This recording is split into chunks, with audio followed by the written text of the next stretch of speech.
December 18th. Pledge allegiance to the flag of the United States of America and to the republic for which it stands, one nation, under God, indivisible, for liberty and justice for all.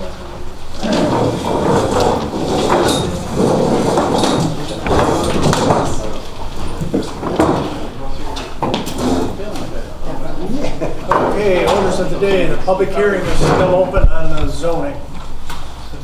Anybody have any questions on that or any comments from the audience?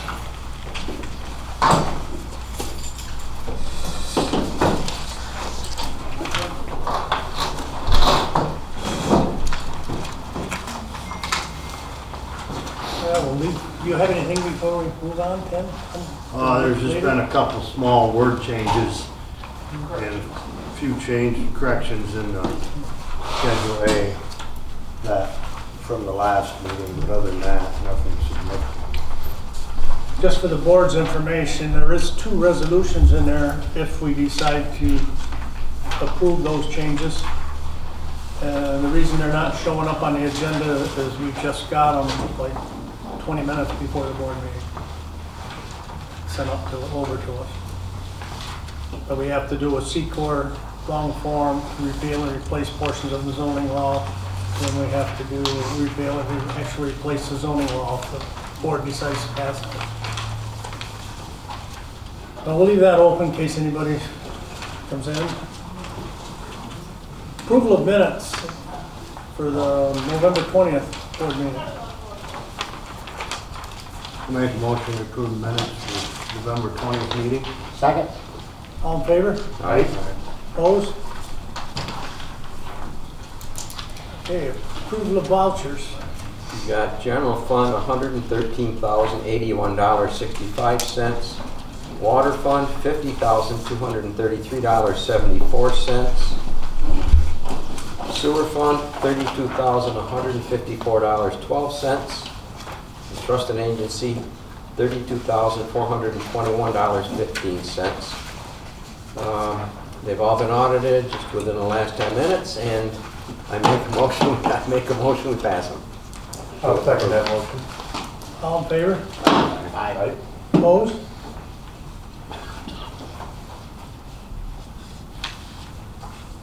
Okay, unfinished business, groundwater well development project. Any updates on that? Still working for the planning grant in? We just need to put in the financial information and we'll be good to go. Whenever you guys want to do that, if you need my help, we can do that. Probably after the first of the year. Okay. And when you can get with Wendy. Don't look at me like that. They just need some numbers to punch in. Oh, okay. If we have the last audit you did, we can pull them right out of there and that's where Okay. See, easier than you thought. Now you're willing to do it, right? Yeah, that shouldn't be a problem getting the last audit to the office. Right. Yep. Because we see each other every day. That's it, yeah. Okay, I asked Wendy just to put wastewater treatment plant in phase 2, just so I wouldn't forget. As you all know, we were supposed to be getting grant monies from Empire State Development for part of that project for $4.1 million. And I just wanted the board to know we have received last week 1.6 million of that 4.1. They break it down into 2 different payments. And basically, that money will go towards the long-term bonding to pay off but it just takes New York State forever to get stuff to us. But we have received part of that grant.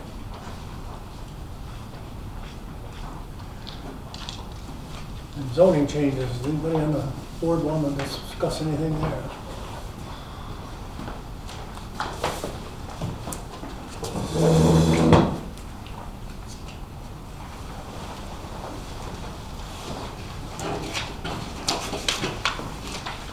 I didn't get back till late, that's why I called you back so No, late. it's fine, that's fine. Sorry, I'm late.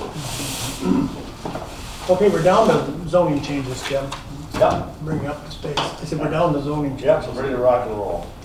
Uh, The public hearing was opened October 16th. You left it open last month then, It's still open. and so at this point, yeah, the next step, if you're inclined, would be to close the public hearing. Close it or no?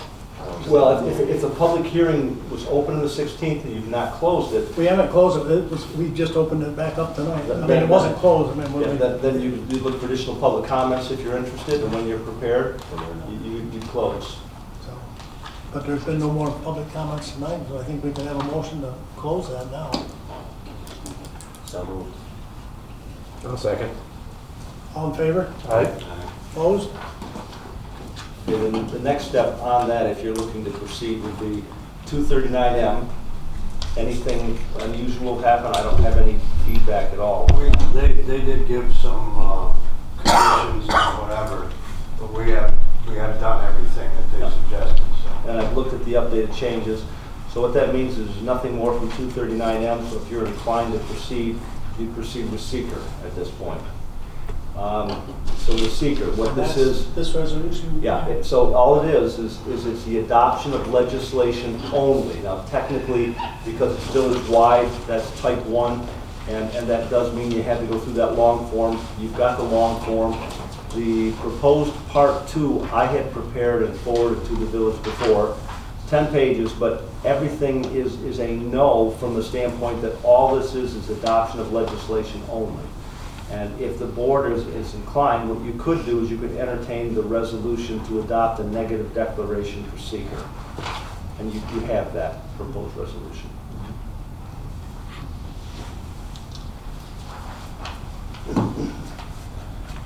So basically, we need a motion to pass this. A motion to adopt a resolution that would issue a negative declaration for seeker. Yep.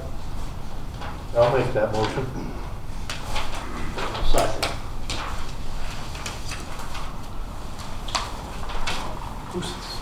Tim seconded it?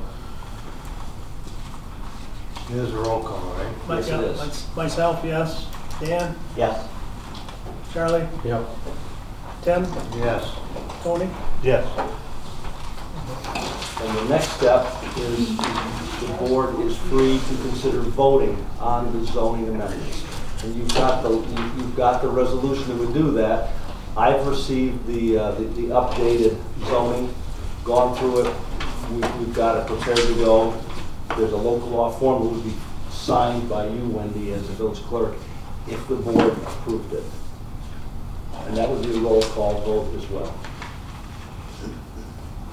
So we need a motion to Enact the local law. Yep. I'll make that motion. Second. Tony? Or, yeah. Second? Second. Dan? Danny seconded it. Myself, yes. Yes. Dan, yes. Yes. Yes.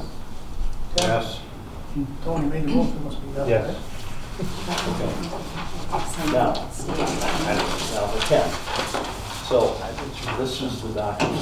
If you want to sign and affix the seal, I'll take care of it because it's got to be filed within 10 days. The problem is at the end of the year, if something happens, the Department of State doesn't recognize it. We have to Now renumber this, it. what you're signing, Wendy, is that the paperwork? Pam was It's saying we can have. to go to New York State, Yep, for the file. Department of State. Yep, just need the I just seal have to affixed. take that to my office.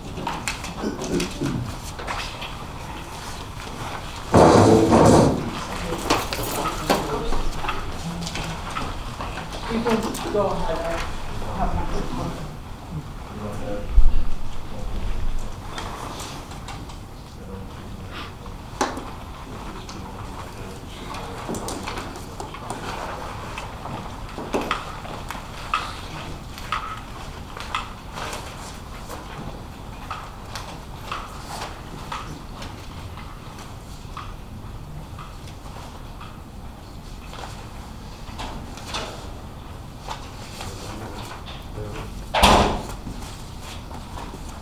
So if you think of it, then the zoning, so Wendy will fix the seal, we'll make sure it's filed with the Department of State. The zoning becomes operative the moment that it's filed with the Department of State, they'll notify us, but we'll continue to monitor it frankly every couple of days. It usually takes a week or two before they recognize it at that point, and that'll have to be, that'll be implemented at that point.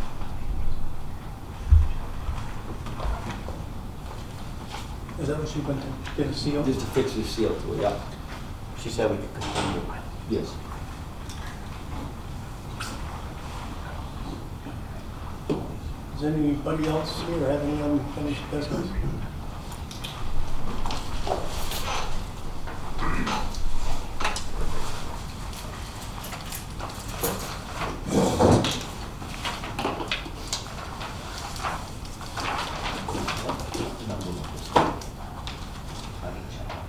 Yeah, I don't know either. Okay.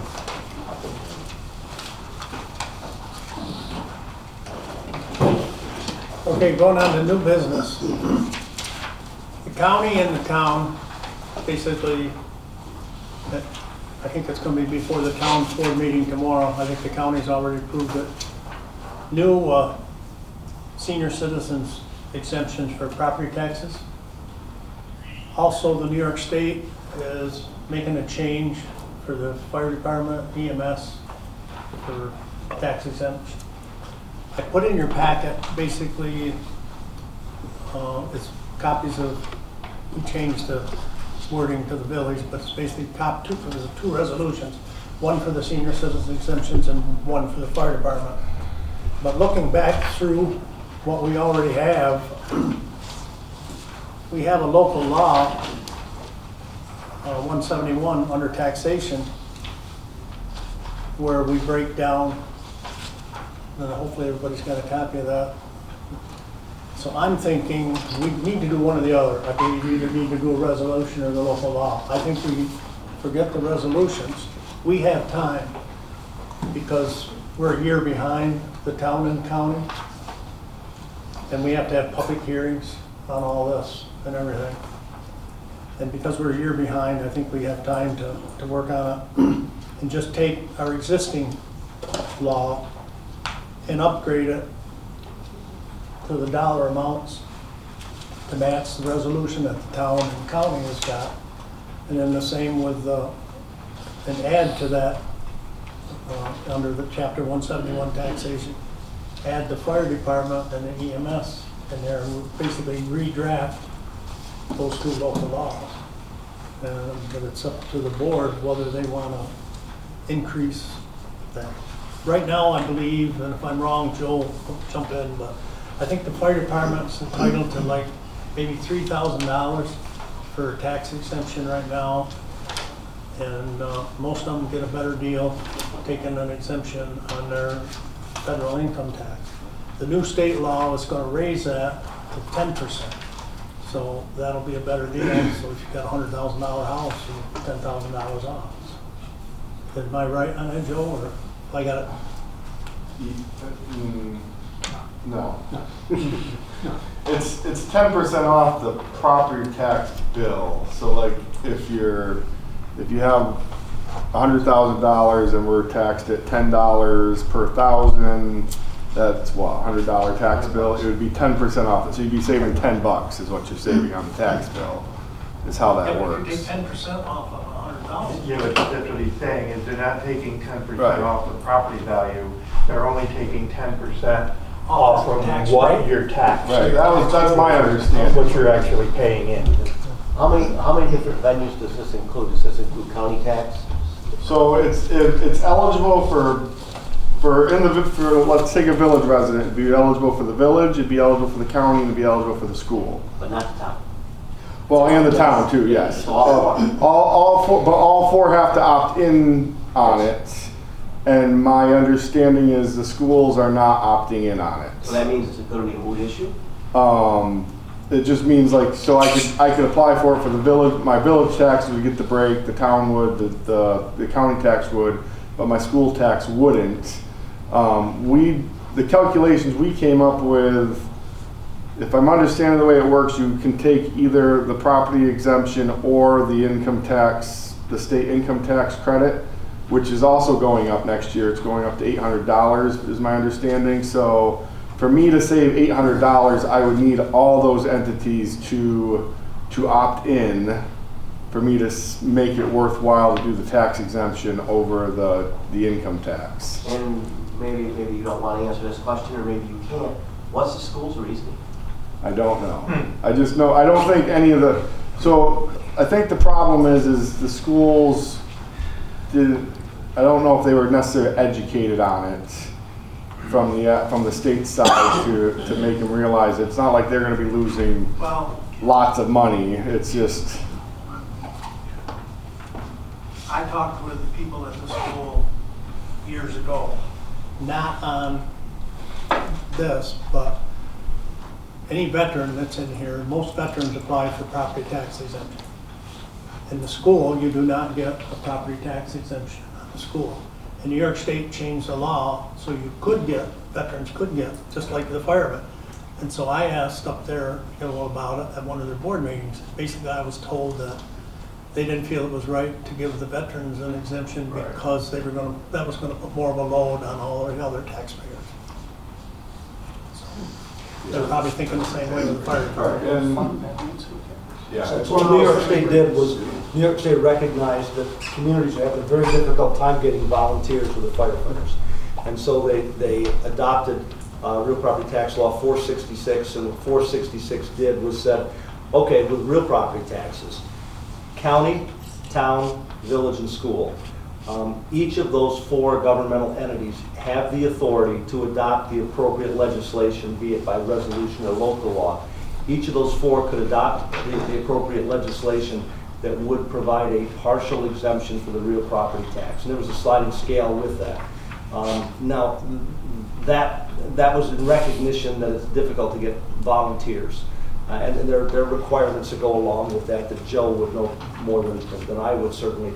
At the same time, though, there was another exemption on income tax to volunteers. And the catch was what the state gives with one hand, it takes away with the other. They do not allow you to have both of those exemptions. You make the election one or the other. Typically, the exemption for income tax is normally more beneficial to the volunteer firefighters and ambulance workers. It typically is more beneficial. But be that as it may, what I've seen is a lot of towns and villages have said, well, you know what, we're going to make sure that nevertheless we implement that exemption so that your volunteers at least can choose one or the other, and recognizing that if you implement that exemption, for all we know, all of a sudden next year the state legislature might change and make it even more favorable. But the key really was yeah, it's going to cost municipalities a little bit, but the thinking was, yeah, but what the communities gain by the volunteers is so much more valuable. And that's why it's a bit puzzling if it be a county or a town or a village or a school doesn't provide it, because the few dollars you might save, look at the lives and the property damage at risk. With the fire department, that was approved right here on July 10th. Yes, yeah. So, but that's what it's about. But you do have time to go through that. But generally, I'm seeing towns and villages and schools and counties that they support it just because they recognize, the price is what you pay, but the value is what you get. The value that you get in volunteers is priceless.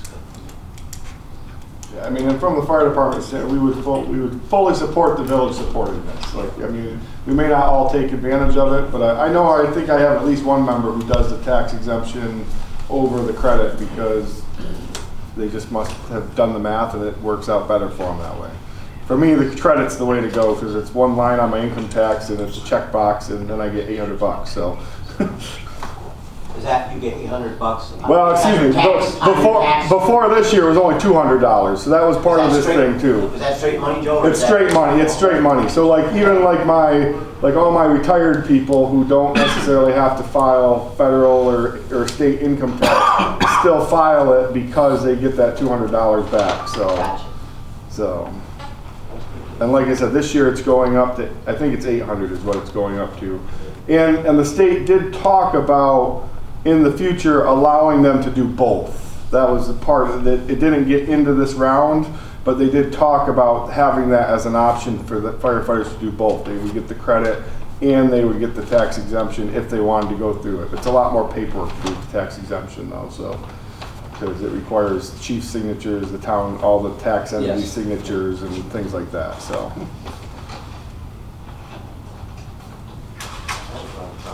So does the board want to increase both the fire department and senior citizens?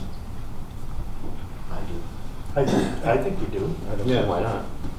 Definitely give them the option. I mean, whether they choose one of, obviously they're gonna choose the one that's more beneficial to them, but why wouldn't you at least give them the option? I agree.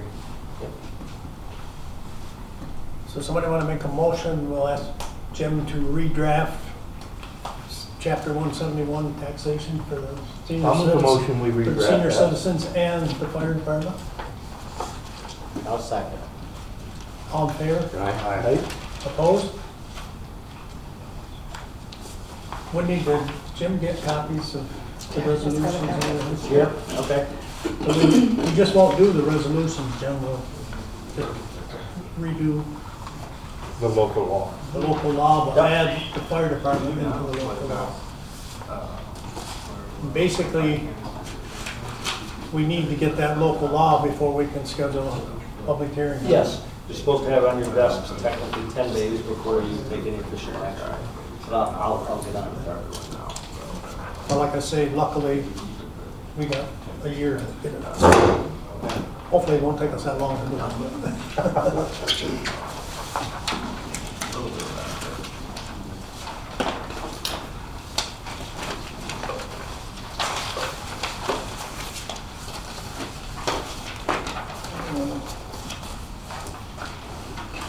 Anybody else have any new business they'd like to bring up? I do there.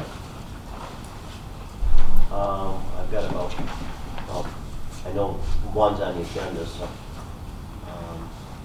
First, I want to thank the police chief. Parking is getting better. My concern is everybody in this community should be good stewards to everybody else.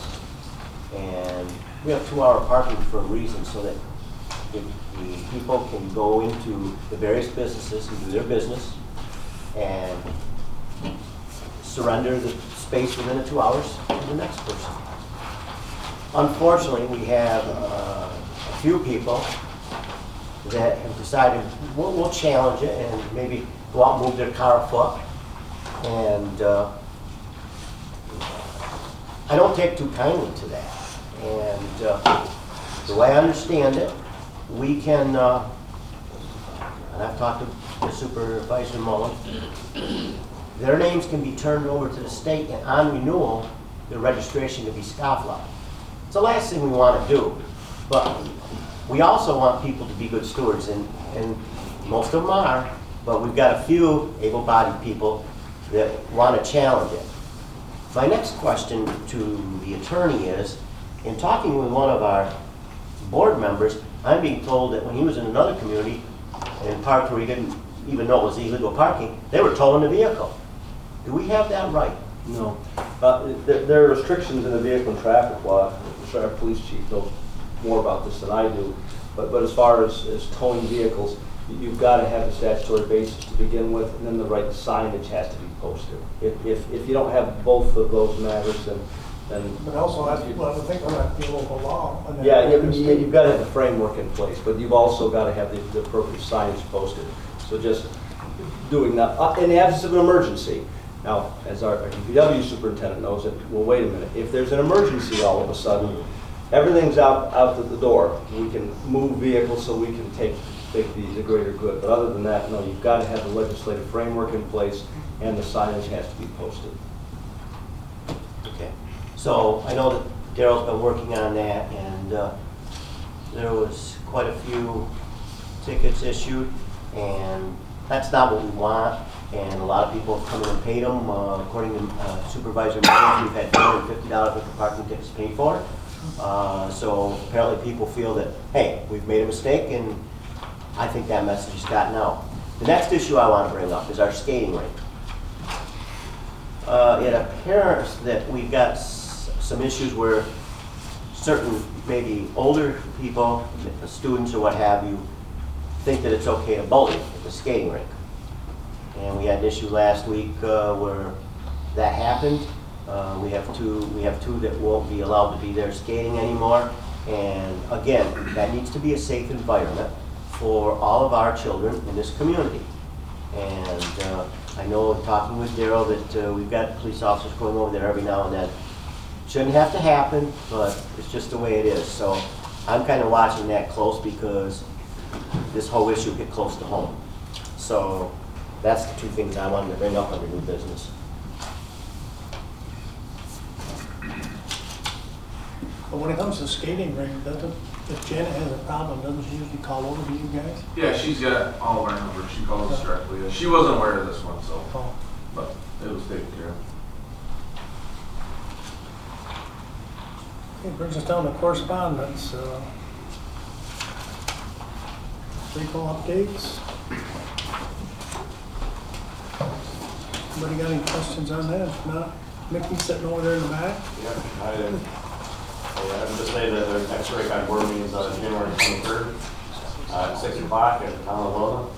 We'll be doing an election of officers, so maybe we'll have a lot of participation so they don't get nominated for anything. I might be on vacation that week. Hey, that's how we got our chair last year. He didn't show up. Call and said, "Here's the chair." It's not a good one to miss them. The Economic Commissioning Summit, we're looking at May 1st right now for the summit, and that'll be at the Howard G. Sackett Technical Center. We're going to do something I think a little different this year we're still going to the regular programming stuff, but I think we're going to give each community a chance to talk about, maybe a major project they have going on and something on their wish list for the upcoming year. And we're hoping to have like Lewis County Planning, Jefferson County Planning, and the commission will be there. So that way we can see if there's things that we can do to help communities with their wish list. Local government student activity program, you already mentioned before that was pretty successful. Our first one, we've had other BOCES from Oneida County and so forth want to duplicate that program down in their area. So Jeff Ginger from Jefferson Lewis BOCES is reaching out to them to talk about that. From that, we had the formation of a student board. We met November 26th, and we just met this Monday again. We're getting feedback from those students. We have 4 students that are participating on the student board for RACOG. And they're currently working on and going to put together a survey to give to their peers to find out, what their peers see for the region and what they would like to see happen or improve or done or that type of thing. So, anyways, they're currently putting together that survey and also what would keep them here too. Are there things here that would make them want to maybe stay in the area or come back to the area after college? So we're trying to get more information on there. And that survey will be sent out to all the school districts within RACOG area. So even though it's mostly Lowville students or alumni, because we do have a college student on that board, even though it's mostly Lowville schools, we're going to send that around to all the schools because we had it open to any student from any school to participate in the student board, but those were the only ones that stepped up to do it. So, and then the wastewater operator training. So we did have a conference call on December 6th with DC and BOCES, and so they're looking at moving that forward. I think they're hoping to have the wastewater operator certification program started by September next year for like adults through continuing education. They have funding through DEC to get that going, and they also talked to Jefferson County Workplace up there. They're willing to cover the cost for anybody taking the program, and BOCES is going to check with Lewis County Workforce Development to see if they'll cover that cost too for anybody who takes that program, because they've tagged it as a need in the area for that certification. So if everything goes well with that, then their second part will be looking at the water operator certification program, but they want to take one step at a time, so they're starting with the wastewater. For the student program, they said it'll take at least 2 years for him to get the wastewater certification program up and running on that, because they have to go through Department of Education. So they said it needs 2 years to get a new program up and running. So, and same thing, they're hoping to offer the water certification to students also for that. So, other than that, that's pretty much what I have, unless you have any questions.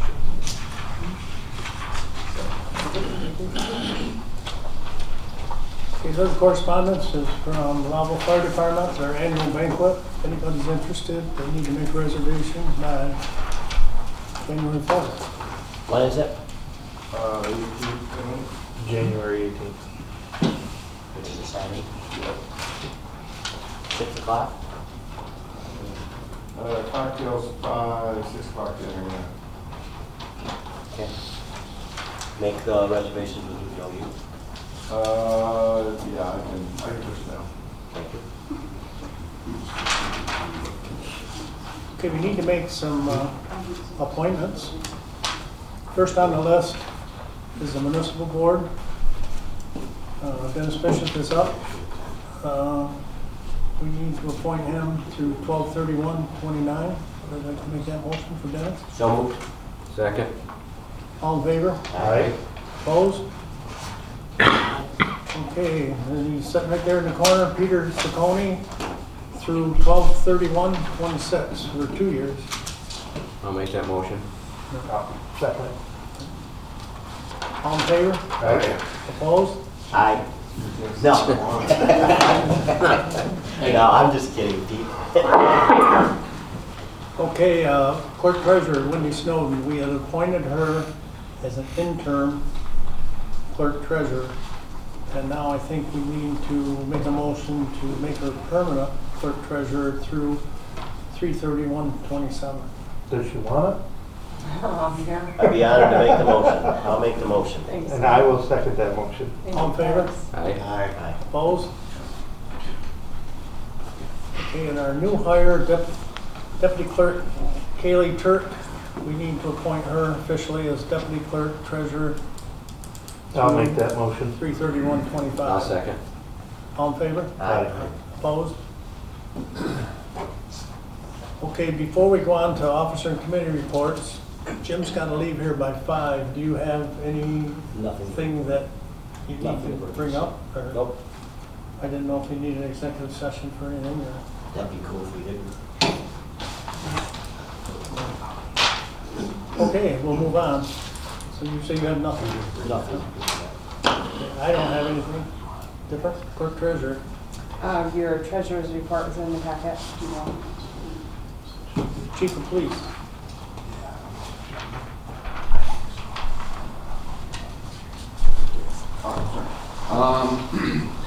Officer Burgoy's, tomorrow's her last day on field training. So Monday, she will start into the regular rotation full time. She's been doing very well. I spoke to the district attorney's office with some forfeiture funds, and we were able to purchase 2 tent meters. We're missing 2. One out of the new car that may show up someday, and the new one, or the one that's on the street. The new car, I have no idea where it is. They've been telling us a date, and then another date, and then another date. I don't even know if it's made. We got asked what's the hurry, so. I have a schedule, copies of it here for January 1st. If anybody on the board wants to see it, what it's going to look like, what it's going to entail with near full staff. We're still down one because of the one gentleman, but I have copies here if anybody wants to look at it.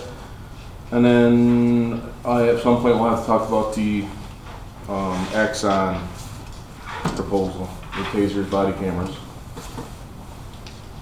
That's all I have. Did everybody get up? Yeah, I emailed Copy it. that. There's a lot to look at. So it's up to you guys if you want to or not. The only thing I did ask Daryl if might be able to see if there was any grants out there, because it's $15,000 a year, but it's going to be tough to come up with all that.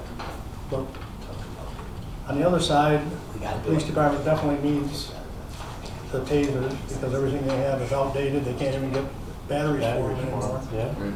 And when it comes to the body cameras, luckily they've been working with the state police, so they've had, where it's open season on police now, I think they definitely need the body cameras myself, so. Down the road, it's probably gonna be money well spent.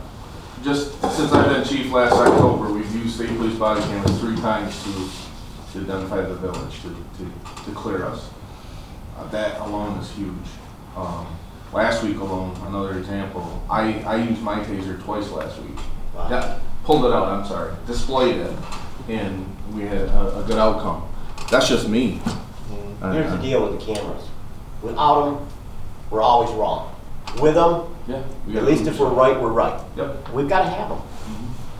So this proposal, if you want me to just touch on it, is enough, a taser for every full-timer, including myself, and a body camera for every full-timer, including myself.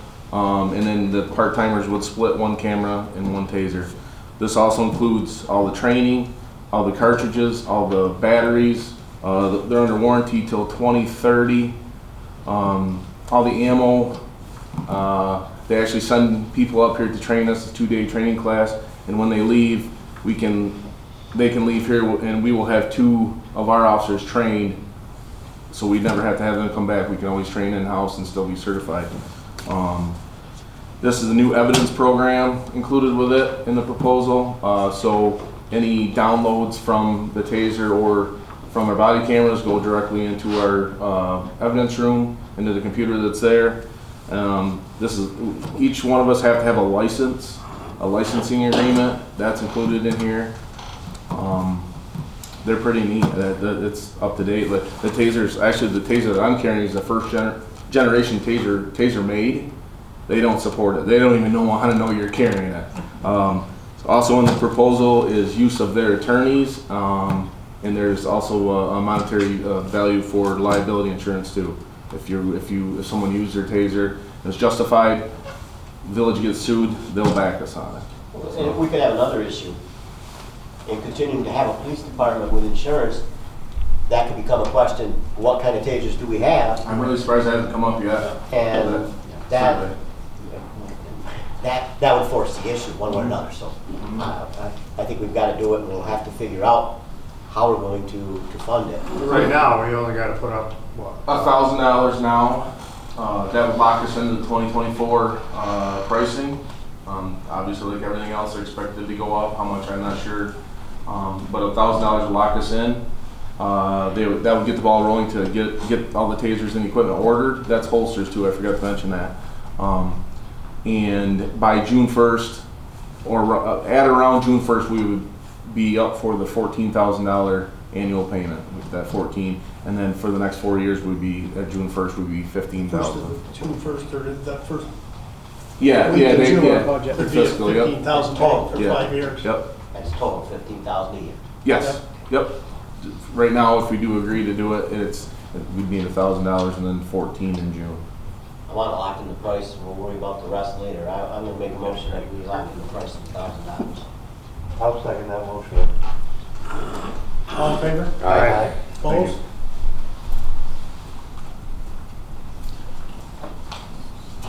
Anything, Chief? Nope, that's all I have, sorry. Superintendent? A couple things. Today was our chemical bids were open today at 11 o'clock. We had 9 products which go towards the sewer and the water plant. And Slack Chemical was the high bidder, or low bidder on each product. So they will be supplying all of our products.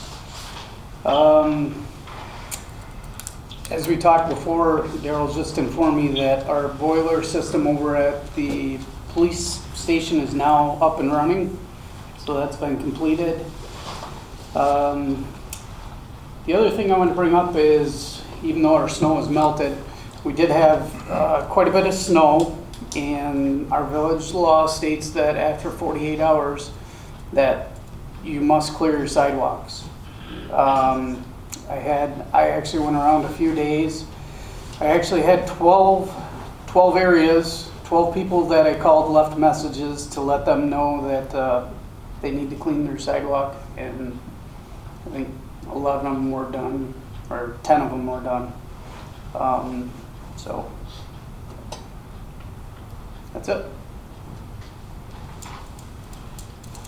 Capital and planning. Yes, before Daryl brought up the issue of the tasers, I sent out a memo to all the department heads asking for capital items over the next 3 years in each calendar year, or each, not calendar year, but each fiscal year, that be provided for us so that You know, I understand that certain things can come up from time to time, but as we know ahead of time, we can budget for it. So I asked them, you know, to get that back. I believe the memo said within 30 days. So it's out there right now, and I know Daryl and Paul have already told me they're working on it. It doesn't really pertain as much to Wendy, but I'm sure there's still maybe a few things that she knows under capital that they're going to need. And that can include work in the streets and all that stuff, so that we can kind of figure out where we're headed over the next 3 years in that realm. So that's what I did. Personnel, anything? No.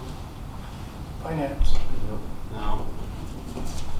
Liaisons, fire department? I got nothing. Joe, you got anything? Just wanted to point out that we've continued our busy year.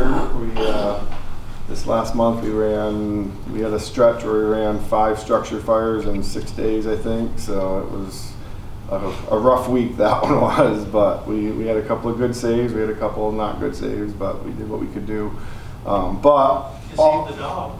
we saved a dog, and we had, like I said, we had 2 houses that we saved completely. I had both of their insurance companies have reached out to me and said that you guys did a phenomenal job in saving those houses, because they're both fixable and actually they're both living on them again already. So I sure one of them, so thank you, very good job. Just for some statistics, I don't have the exact number, but I think we're right around 280 calls this year. That does not include the flood. If I include the flood, we're up over 500-600 somewhere in there. But so just for normal records, though, we're usually right around 220. So we still got another half a month to go, and we're already about 65 calls over what we normally do in a year. So it's been a busy year, so I just want to give that shout out to the guys coming into the holiday season, that they do a great job. So To go along with the fire department, the DPW crew went up when we got all that heavy snow and actually removed the snow from the rough. They had some leaking when we had the meltdown, so in the future, the company that was up there before that did some work actually came up and did a few patches in the rough, but future planning, we've got to do something with We that need roof. to do something with that roof. Because it's just, the insulation up in the attic or in the crawl space is soaked, and you're just gonna start getting mold and. Paul, I think probably my thought would be that would fall maybe under, when you're turning yours in, Yes. put that in. Thank you. Police department, anything that we haven't covered? Just what Daryl said. Planning board and zoning board, anything? No, actually, they have a meeting after this. Municipal board, okay? Didn't have a meeting this year. Didn't have anything come up. Town, their meeting still, all right? Yes, I'm doing that. County, anything there? Well, me and Dan both were at the last county meeting. The only thing related to the village was the survey of the, I think you talked about it too. Municipal agreement? No, yeah. Or a resolution, what was that? For the engineers? About the engineering. Engineering for the infrastructure, right? Yeah, so we had a meeting with the county, Joe and I. So we've gotten pretty much everything straightened out. There's a few little things, but we're pretty much all set. Other than that, nothing. Recreation. I guess the question there is, does the board want to continue with a summer recreation program, running it with the town, or let somebody else take it over and just make a one-time contribution towards it? The mayor, That's where I'm going with it. the mayor and I attended a meeting last month that also included Chairman of the Board of Legislators, Mr. Hunt, Mr. Young, and Department of Social Services, Virginia Jones. Jennifer Jones, thank you. And the meeting was very interesting, to say the least.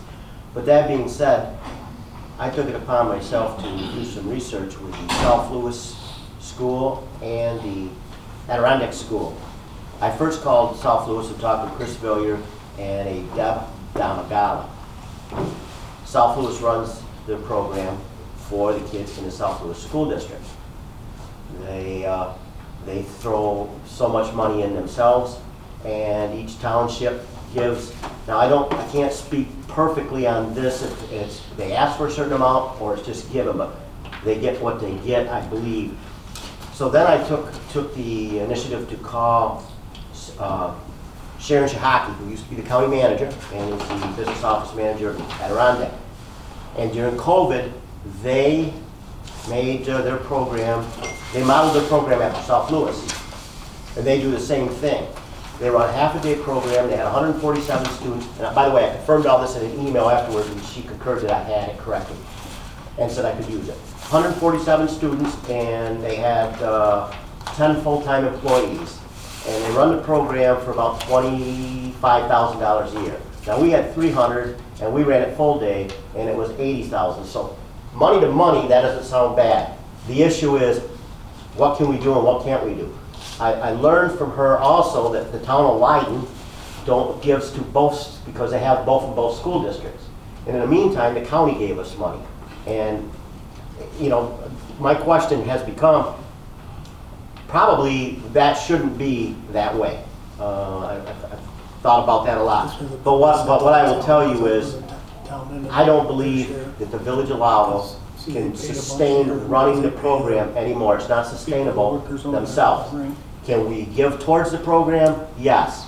But it's just not feasible. And when I talk with these other boards or other places, villages aren't running these anymore. So I'm in full support of what the mayor is asking us. And Tony, I think you just made the comment that should we just donate so much money? So, and I think if we're going to do this, we got to do it now, so that somebody can step up and say, hey, you know, if somebody wants to run it and they tell us what they want to do, and we develop a contract with them. I don't even know if we have to develop a contract with them. Would we be required to do that, Joe? I think you would, the public benefits service, pretty pro forma. Okay. But a simple written document that memorializes what you're paying and what services are going to be provided to the public. Okay. So if we need to move on this now, because in the past, things when have it to was, happen. in the past when it was just the town of Lowville and the village of Lowville and a few stragglers from outside they let in, and they limited like maybe to 180, 200 kids. Last year there was, I think, of roughly 257, and then I'm hearing some came in at the end, so pushed almost 300. But the way we used to do it, when the double play was, we'd do a contract with double play. They'd give us a number, and if we felt we could handle that particular number, that's what we went for. And back then, we were running the program for between 35 and 45,000. And this last year, it jumped to 100. Last year it was 65,000. This year it was 102,000. So it's just getting. And after grants and everything this year, we ended up paying. Our share was $37,750, and that was after all grants and things were accounted for. And we had 84 children, so we ended up, I think it was roughly $449 a child that we paid in. We basically paid the larger share of the program. And my thought is, yeah, I'm not against having a program, but I'm thinking, say we had 84 kids last year, let's say we're gonna have 100 next year. Let the village, say we'll put in $200 a child, $20,000 a year towards the program, something like that. It was suggested that the mayor has been against this program since day one, and I thought that was unfair. Also, talking with Bob Mullins, I find that he has talked with towns, and right now there's only one town that wants nothing to do with it, doesn't want to give any money. But I actually talked with a board member this morning from a town that I sat with every morning. I know him and the supervisor are all in favor of throwing money at it because they have kids in it, and I'm being told the town of Denmark is, the town of Martinsburg is. So from there, you can gather who doesn't want to. So, you know, that being said, I think people are in support of it. It's just a question of, I think that it has to be run for the Lowville School District. If Carthage has kids, they need to run theirs. South Louis is running theirs for their school district. Adirondack is running theirs. I think that's the way it needs to go. And we run it for the kids in Lowville Academy School District. Unless the county decides, there's been some talk of forming a regional, and if the county wants to do that, and we're in favor of that, that's fine. But I think at this point, we need to say, we're not going to administer it. So I'm going to make that motion. And I'm gonna second it. What's the motion there? I'm going to make the motion that we let, We no longer administer the program. summer rec program. No longer administered summer rec program? and that we notify the school district, we notify the county, the youth bureau, and Mr. Young, who has graciously been the chairman. And a letter to all of them being the same letter. That, Any other discussion on that before we go? All in favor? aye. Aye. Opposed? Motion carried. We've already discussed the break poll. Guess it brings us down to public comment. Henry, you got anything tonight? No, Dick's not here. Let's see your mouthpiece. Anybody have any public comment? Well, that'll bring us down to, nobody's got anything for executive session, right? So we need a motion for adjournment. Merry Christmas, everybody. I'll make a motion, we adjourn. Second. All in favor? Aye. Opposed?